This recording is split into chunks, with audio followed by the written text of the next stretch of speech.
Matty Fresh on the track up at State. And I'm bringing to you live my boys Alec and Nate. Tequila Ty, Jay, Nelly, and Zillin in the building. So kick it back, pour the drink. We chillin' because I'm boozing and betting and ballin' like I'm 2-6 in the blue kicks. Watch me move quick. Yeah, this the blueprint. So who's getting involved? Welcome into the show. This is Booze, Bets, and Ball, baby.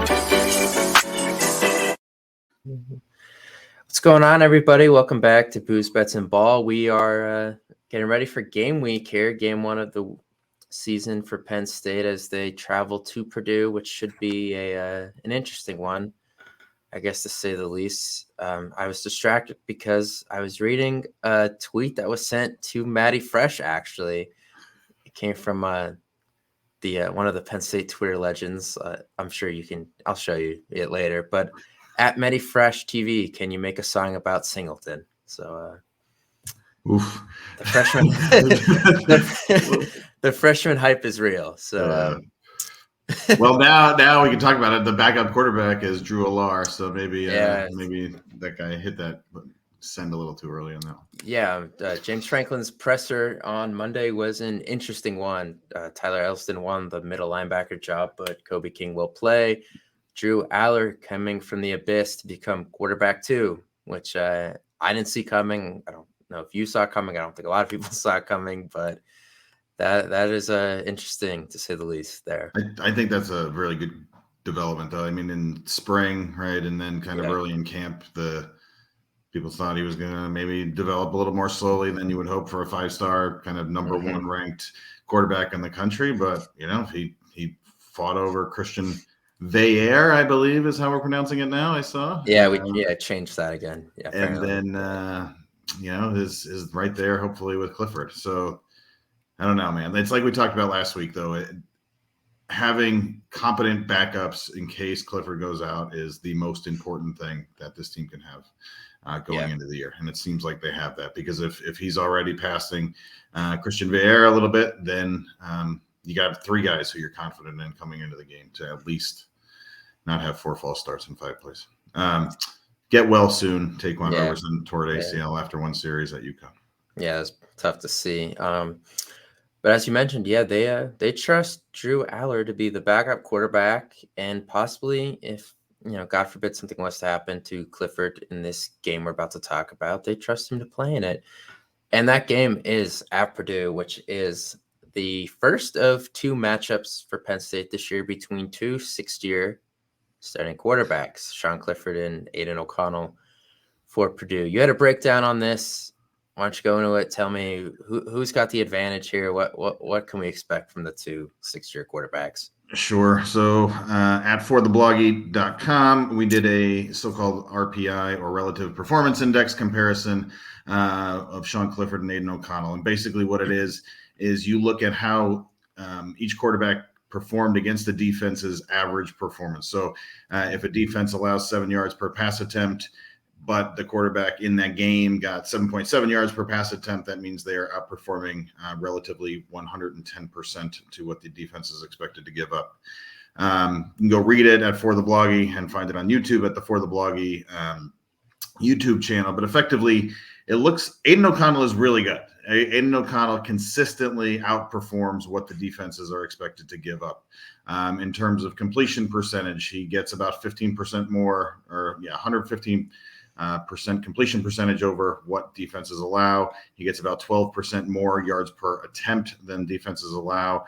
He throws for about 2/3 more touchdowns, and then 20 to 25% more, 18% more on quarterback rating. So he is doing a very good job. Sean Clifford away, so on the road, has about an on par quarterback rating, on par pass attempts, slightly below par in passing TDs, 94%, 97% in yards per attempt, and then 102% completion percentage. So Sean Clifford is going to take, at least away, what the defenses give him. Aiden O'Connell is likely going to do a little bit better than what Penn State is expected to give. Now, the critical factor in this is that Penn State's passing defense is a hell of a lot better and has been historically than Purdue. So you might expect that even if Aiden O'Connell outperforms, what Penn State normally gives up, and Clifford just takes what Purdue gives up, then they're going to be about the same, because Aiden O'Connell would have to drastically outperform what Penn State would be expected to allow to really blow it out of the water here, and that's not going to happen, I don't think. So going into the game, I see these quarterbacks, all things considered, evenly matched. One thing that's different, though, is that there's no David Bell this year. There's no Milton Wright this year. David Bell averaged 117 receiving yards per game. Milton Wright, 61. And then Jackson Anthrop. And combined, they represent about 70% of Aiden O'Connell's completion yards last year. So a lot to replace there. Yeah, no, I think that's kind of the big matchup in this game is, of course, O'Connell and his receivers against Penn State's highly touted. It feels good to say that, highly touted secondary, because I don't think we've always been able to say that, but we have a potential first-round pick at cornerback in Joey Porter Jr. If that happens, he's by far the highest drafted cornerback in the history of Penn State football, which seems crazy to me that they've never had a cornerback go higher than I think the middle of the third round, that seems insane. But him along with Kalen King and Jair Brown at safety, who was tied for the Nation League in interceptions last year. There's a lot of ball hawks in that secondary. So I think we both maybe got a little heat because we kind of expected a drop off from O'Connell with those three guys you just mentioned gone. And we have all these people telling us, well, watch the bowl game against Tennessee, and you'll see that Brock Thompson and some other guys stepped up. But how much of that bowl game against a Tennessee team that may or may not have been checked out do you take into account against a Penn State secondary that is probably a lot better than what Tennessee's was in the Music City Bowl last year? Yeah, if you go look at the highlights of that bowl game, Tennessee couldn't tackle. They're running all over the place. I don't know who they had for opt-outs last year, but they were taking kids out of organic chem, I think, and putting them in the secondary. And what's more is that, he threw for O'Connell in that bowl game, threw for 534 yards.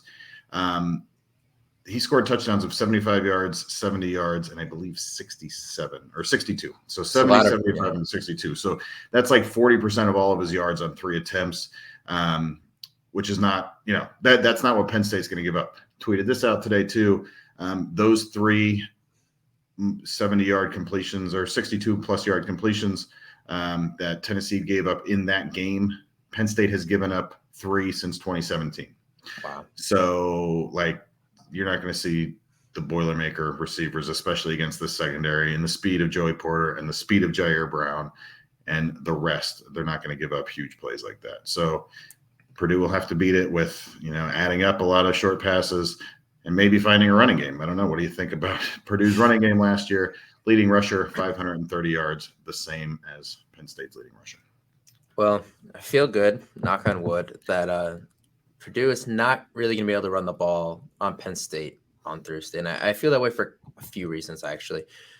Purdue was pretty bad at running the ball last year, and there's really no new blood, no new juice in that running back room. The same guy's back as the starter. Additionally, Jeff Brom said in his press conference on Monday that they're going to play 8 to 9 offensive linemen, which, we say we like Penn State that they might be able to rotate 3 different groups on the defensive line. Rotating on the defensive line is a good thing. If you're rotating on the offensive line, that's probably a bad thing because these guys aren't gelling. They're missing assignments then if you're taking these guys out and stuff. So I feel like that they're going to be a little disheveled on that offensive line. That's going to allow Penn State's defensive line, which I really like, I know you like, to go after these running backs, especially P.J. Mustipher being back, Hakeem Beamon also being back at defensive tackle. There's not going to be a lot of places for these guys to run, I don't think. They basically will rotate 2 whole offensive lines. And as the old saying goes, if you have 2 offensive lines, you have 0 offensive lines. I think something like that is how it is. Against just expected to be wickedly good Penn State defensive line, that is not what you want. So they did get Tyron Tracy over from Iowa, who in 2019 for Iowa ran for nearly 600 yards or no, that's receiving. Sorry. Yeah, it sounds like they have him in kind of a Debo Samuel type role Yeah. because he struggles to catch the ball, but he's a great athlete in space. So it sounds like a lot of jet sweeps, a lot of, pitches, tosses, maybe some bubble screens, stuff like that is what we're going to see with him. So that is something to account for. Yeah. But I will say the other thing is too, like I said, the fact that Penn State can rotate all these defensive lines. I'm pretty sure Purdue led the Big Ten in plays per game last year. So keeping these defensive linemen fresh that they could get after O'Connell and move through that, what we expect to be kind of a rough offensive line, I think is really going to help Penn State. That the likes of Adisa Isaac, Chop Robinson are going to be rested into the fourth quarter where, it may matter that they get to O'Connell.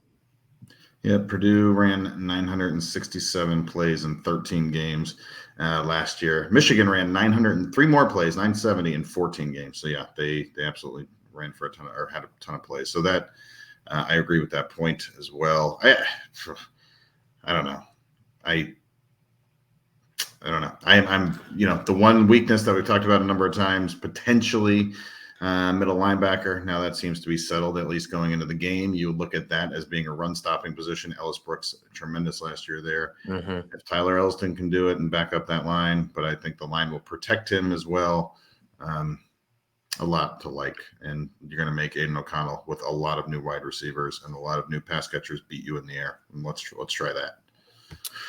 Yeah, the thing to me is if this game was at Beaver Stadium, I don't know if I'm overly that worried about it, honestly. Like I could see Penn State by somewhere to 14 to 20 points, but I think the fact that it's at Purdue, they kind of have that weird mojo thing there, kind of started in 2018 when they destroyed a very good Ohio State team, and it's carried into last year when they beat two top 5 teams last year. I think Iowa was 3 and Michigan State was 5 or 6 when they beat them. Mm-hmm. So, they kind of have this thing going. I think in a sense it was a good thing Penn State wasn't ranked in the preseason AP poll because they avoided this being a ranked upset type situation for Purdue. But I don't know how you feel. Like it just being at Purdue kind of scares me more than anything about the Purdue team. So right before we started recording, there were some stats, or not stats. There was a tweet about how there are 5,000 tickets available for this game right now. Yeah. Ross-Ade Stadium has a capacity. It's in like the 40s, I think. It's not very big, right? And you're going to miss like 10 to 15% of 10 to 15% of capacity. You can buy a ticket right now for $29 on StubHub. Yeah, you should, right? I mean, there's no juice there. It's going to be the first game of the year. They're going to try to black it out. It's probably going to be a lot of Penn State fans. I don't know. The away field disadvantage, I guess, for Penn State doesn't worry me at all. I do agree that they've had some mojo, and they killed when they had Rondale Moore. They killed Ohio State. I remember that. And last year they had David Bell, and they won some games too, and 2 years ago as well. But who do they have this year that's going to step up like those two guys? Yeah. I have gone from cautiously optimistic to like irrationally like enthusiastic about Penn State winning by 10 or more points in this game. Yeah, I think that always seems to happen with me too when we hear the Franklin presser, and then we hear from guys like Sean Clifford and PJ Mustapher who talk about young guys who have stepped up throughout the fall camp and that they're excited to see. So that always plays a role in it as well. But how much of a factor do you think Penn State's run game has to be? I know I tweeted and then someone tried to correct me that 2 out of the 3 teams that ran the ball against Purdue. So 3 teams scored 30 plus points against Purdue last year. All of them ran for 250 yards. This guy tried to tell me that 2 of them ran the ball because they had all the points and just ran out the clock. I'll argue that with Purdue's offense, being able to run up the clock is something you also have to do. So the fact that you did run for 250 yards does matter. Not just the fact that you scored 30 points, but the fact that 2 out of the 3 teams that did do that did win the game.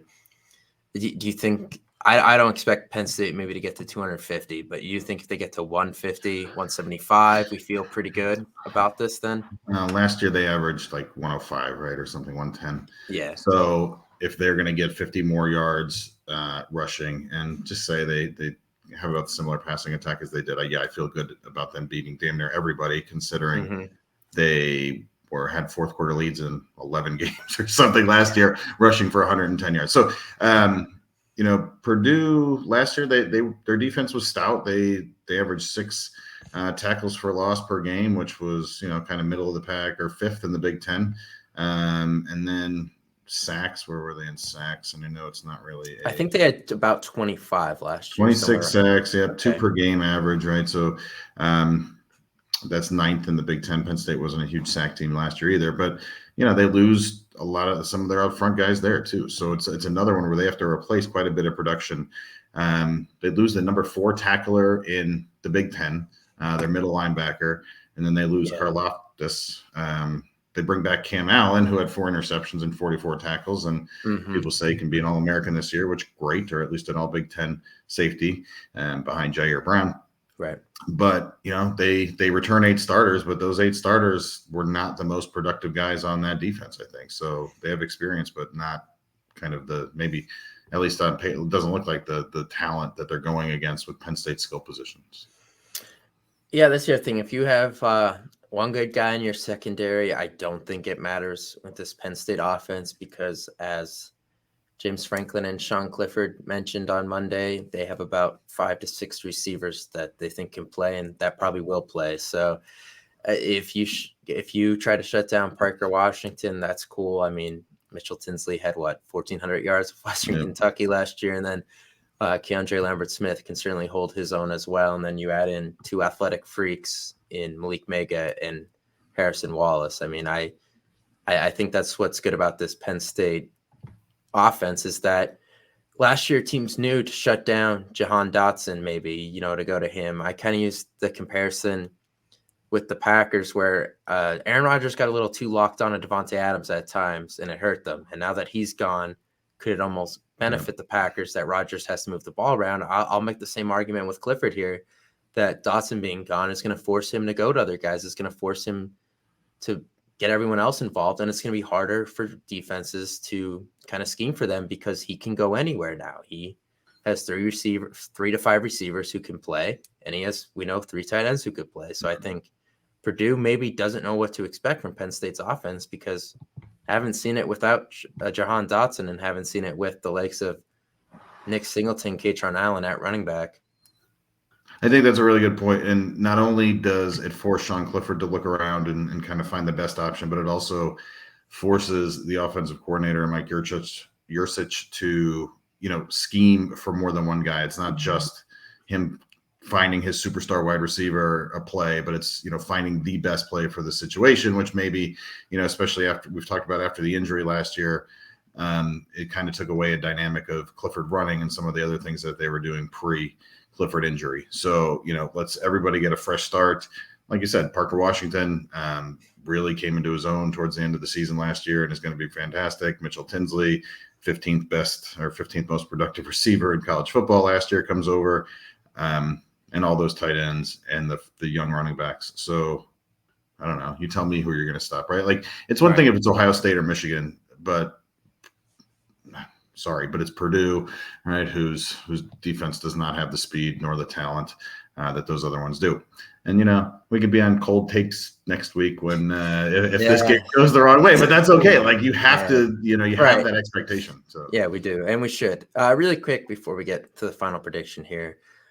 Offensive line, you said Purdue averaged 2 sacks a game last year. They lose, I think, 2 of their 3 top sack guys, including Karlaftis, who was by far their best tackle for loss guy as well. If Clifford sacked more than 2 times in this game, is that a failure by this offensive line? Hold, please. So last year, sacks allowed. Hold on.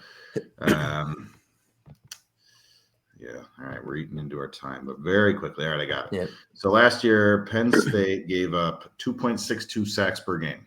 Okay. Worse than the Big Ten, 34 sacks overall for the season. The Big Ten average was about 2. So if they improve in game 1 to 2, I'm okay with that. I don't know. I don't think that's a failure. I mean, there's a lot of games when they had more than 3 last year, right? So I don't think they won many of them. No, That's kind of the you're point not, I'm getting to. Yeah. Yeah, and you're not going to win a lot of them, but at the same time, like, I don't know, be average or better in a stat that you were way subpar last year, right? And that's success in the first game. And like, it's like everything else. It's going to take them time to gel too in real game environments. So as long as you're not putting Clifford on the ground 5 times and you're not giving up 10 tackles for loss in the running game, or even 8 tackles for loss in the running game, you're doing, you're gonna take some time to ease into it. Purdue the same way. So if those things go even, if the sack differential is 2, right, then I'd be a little concerned. But if each team, or if Penn State gives up 2 and Purdue gives up 4, then we're winning, right? If Penn State gives up 4 and Purdue gives up 2, that's bad. But if it's like 3 and 3, that's probably not the worst thing in the world. Right. All right. Because we're gonna run out of time here because we're on a podcast per month limit thing. My fault. Really quick, your score prediction. What do you got? 31-17 Penn State. I think maybe they take a couple of series to get going, but I don't know. I just want to believe that Sean Clifford throws for 300 yards. There is a 100-yard rusher in Penn State, and it's somebody that we've never seen in a Penn State uniform before. And Drew Allar plays in the fourth quarter. That'd be nice. I'm a little closer. I have 31-24. I've predicted this on about 18 different medium sites now, so I'm going to stick with it. I think they take a shot to Tinsley first play. I think they're going to try to kind of shush the crowd here a little, get the momentum on their side. Also, I think O'Connell's going to move the ball, but where there's going to be a difference here is I think these Penn State defensive linemen are going to get to him because of this offensive line, because we know the fact they're a one-dimensional team. And I think they're going to rush him even if he doesn't get sacked. He's going to make some throws that, maybe David Bell bails him out on, or Milton Wrightwood, that maybe these guys don't. And Kalen King, Joey Porter, Jair Brown, Zakee Wheatley, you name them. Maybe they're there to make the play, get a key turnover. That's kind of where I'm at here. And I think Penn State's special teams might surprise us a little too. Just keep the ball away from Charlie Jones, the transfer from Iowa, who seems to be the Swiss Army knife guy for Purdue now. So that's where I'm at. Just I'm gonna give Purdue. I'm gonna keep it close with them, a 1-score game, just because they're home and they have that mojo thing going. But I like this. I do like this Penn State. I do like how Penn State matches up with Purdue. Yeah. Go out on a limb and say 2 picks. Jair Brown, Joey Porter get a pick.